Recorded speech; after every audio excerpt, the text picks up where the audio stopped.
Hey y'all, welcome back to Don't Get It Twisted with Wah, where faith meets real life and we keep it honest here, bold and rooted in truth. Today's episode is something a lot of people struggle with, I think, but don't always talk about it openly, and that's access. Who has access to you? Who has access to your time, to your energy, to your space, and to your peace?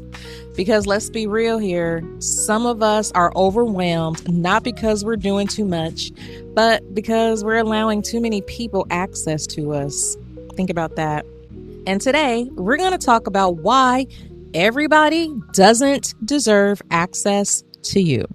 Let's get into it, shall we? Lord, I'm in need of you. Help me to see it through. I know that you're reachable. I know you got so much to give. Father, I'm seeking you. I want to help in fulfilling your will. Still want me a minute too, but I'm putting you first, I'm for real.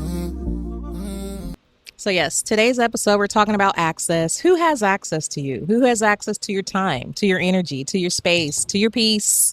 Because let's be real, some of us are pretty much overwhelmed, not because we're doing too much, but because we're allowing too many people access to us. Today's episode is something a lot of people struggle with. We're going to talk about why everybody doesn't deserve access to you.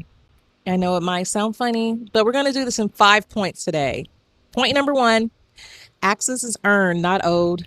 Somewhere along the way, we started feeling like we owe people access for some reason. Maybe just because they know us or their family, or because we've known them a long time, or just because we don't want to seem funny or different. Let's be clear. Access is not something you owe people, anybody. It's something that should be handled with wisdom. Even Jesus didn't give everyone the same level of access. There were crowds and there were disciples, and then there were a few of his close friends, people he was closer to. Point number 2, overexposure drains you. If you feel constantly drained, pay attention to who has access to you. Because some people bring drama, they bring negativity, they bring confusion, they bring emotional weight. You can feel all this, it drains you. And every time you engage in it, it pulls from your peace.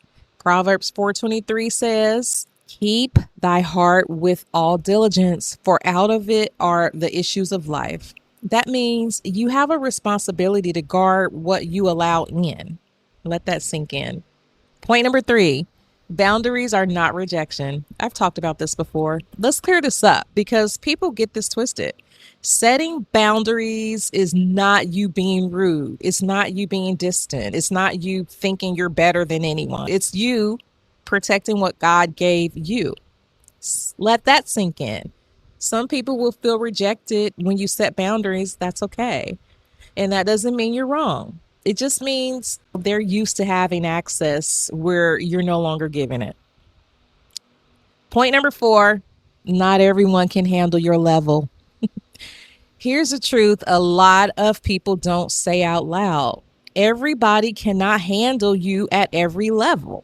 Some people want you where you were. As you grow, your mindset changes, your priorities shift, your tolerance lowers, your focus changes, and it sharpens. Some people are only comfortable with the old version of you, but growth requires adjustment. Point number 5, peace requires discernment. Protecting your peace isn't random. It requires discernment from God. You have to start asking, who brings me peace? Who brings confusion? Who drains me? Who aligns with where I'm going? Because everybody can't go with you into your next season. Think about it. And that's not personal. That's purposeful.